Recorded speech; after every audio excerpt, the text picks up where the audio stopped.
The black Bentley glided to a stop beneath the hospital awning, its tinted windows reflecting the pale morning light.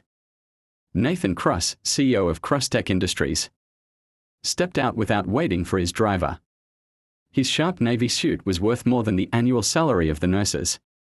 Rushing past him, he adjusted his platinum cufflinks, a nervous habit, as he strode through the automatic doors. This visit was strictly business. The hospital's board wanted his investment in their new AI diagnostics wing. Nathan had no interest in medicine, only in the 30% return the projections promised. Then he heard it, the sound that would unravel his carefully constructed world. 3 little girls, identical in every way except for the colors of their mismatched hair ribbons, sat crumpled against the wall outside room 609. Their sobs were quiet, the kind that came from exhaustion rather than volume. The smallest clutched a well-loved bunny with one missing eye. The middle child gripped her sister's hand so tightly her knuckles were white. The eldest stared blankly at the floor, tears cutting tracks through freckled cheeks. Nathan froze. He hadn't paused for anything in 15 years. Not when his father died. Not when his ex-wife begged him to attend their daughter's ballet recital. Yet here he was, rooted to the spot by 3 strangers no taller than his waist. "Where's your mother?" The words left his mouth before he could stop them. The eldest looked up with eyes far too old for her face. "Inside. The doctor say she might not wake up." Her voice cracked on the last word. A nurse hurried over. "Mr. Cross, the board is waiting.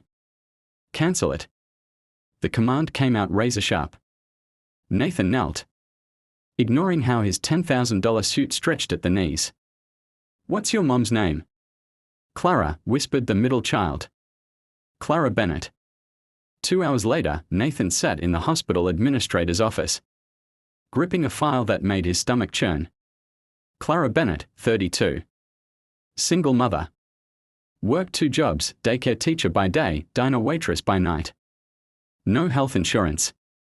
Collapsed at work from a ruptured brain aneurysm.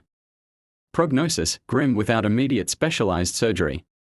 Cost, $285,000. The administrator sighed. Without payment upfront. Do the surgery. Nathan slid a black card across the desk. Now. The next 18 hours passed in a haze of bad hospital coffee and coloring books. Nathan learned their names: Emma, the serious eldest; Lily, the tender-hearted middle; and Sophie, the baby who still believed in magic. He listened as they told him about their mom's pancakes. How she sang off-key in the shower. How she'd been saving for 3 years to take them to Disneyland. When Sophie climbed into his lap and fell asleep clutching his tie. Something inside Nathan's chest fractured.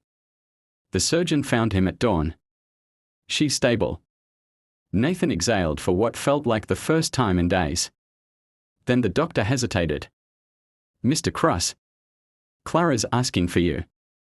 Clara looked tiny in the hospital bed. Her auburn hair fanned across the pillow, her face pale but alert. When she saw Nathan, confusion flickered across her features. "The girls. They are safe. Sleeping." Nathan surprised himself by taking her hand. "They are incredible." Tears welled in Clara's eyes. "Why would you?" "A stranger." Nathan looked away. The truth sat like a stone in his throat. "Because when I saw them crying, I realized." His voice broke. "I have a daughter too. Haven't seen her since she was 4. Her name's Emily." Outside, Nathan dialed a number he hadn't called in 7 years. His ex-wife answered on the 4th ring. "Nathan." Suspicion dripped from her voice. "Tell Emily. Tell her I'm sorry. Tell her I'd like to see her. If she'll let me." Silence. Then a quiet, "What changed?"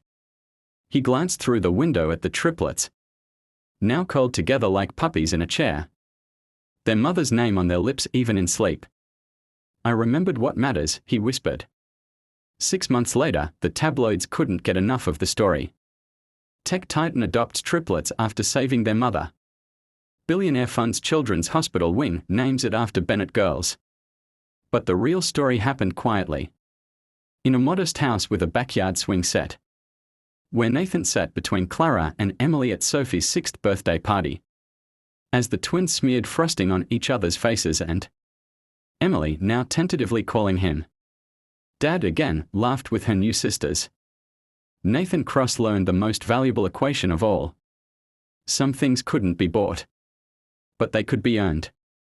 The photograph on Nathan's desk no longer showed the Manhattan skyline. Instead, it framed 5 faces: Clara, her smile brighter than the sun, the triplets mid-giggle, and Emily, her arm slung around Nathan's shoulders. The brass plaque beneath it read, "The Cross-Bennett family. Estimated 2024. Priceless." This story reminds us that no matter how successful we become, the greatest wealth is the love we share and the lives we touch. Muhammad could have walked past those tears, but one moment of compassion changed everything. If this story moved you, like and share it with someone who needs this message today. Drop a blue heart in the comments if you believe in second chances and tell us.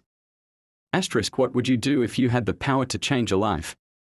Don't forget to subscribe, because every week we bring you stories that don't just entertain, but remind us what truly matters. Who knows? The next life changed could be yours.